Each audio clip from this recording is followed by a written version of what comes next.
I think of when Roger Federer went viral on social media. I don't know if you caught this in the UK. It was about a year and a half ago. He was giving a commencement speech to students at a university.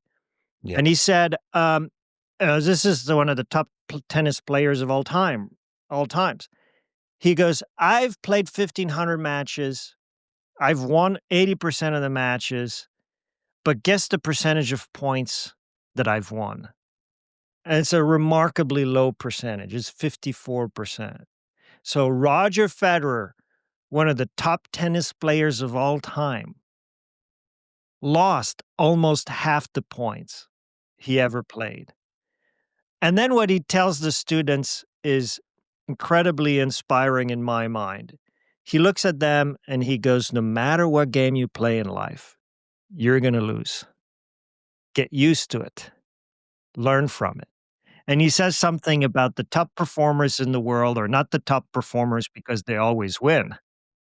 They're the top performers because they know they're going to lose again and again, and they've learned to deal with it. And Yeah. you need to accept it, learn from it, and move on.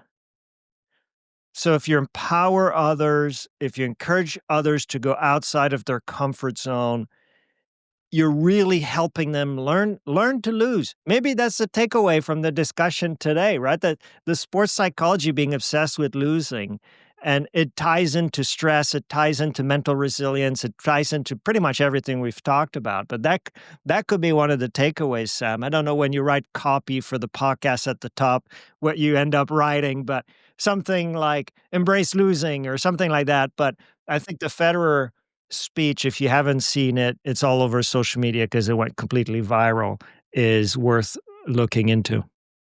Yeah, 100%. I do remember seeing that. And yeah, it's a brilliant reminder that someone on the top of their game has lost almost half of every point they've played.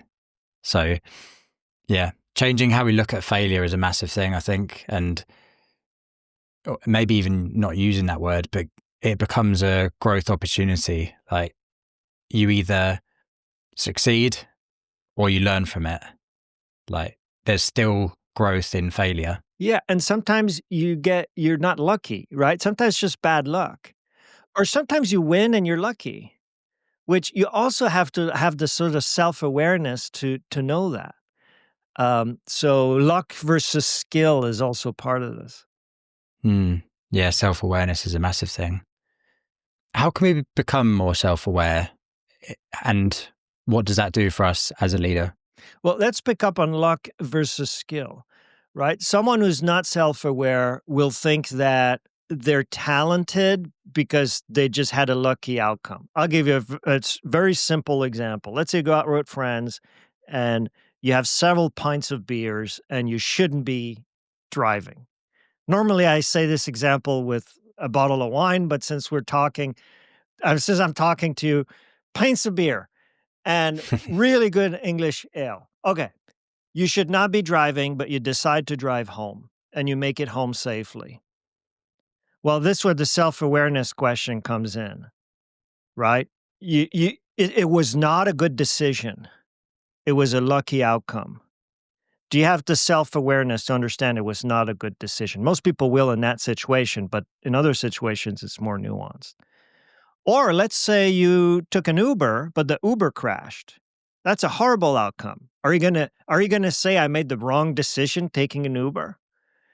So to differentiate between luck and skill and these uncertain outcomes in life, you have to develop the self-awareness of understanding whether you have made the right decision, followed the right process, no matter what happened. And the reason why I'm so interested in this, Sam, is that in investing, this bias occurs all the time.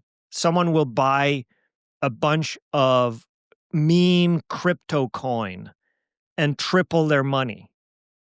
And without self-awareness, they'll think they're an investment genius.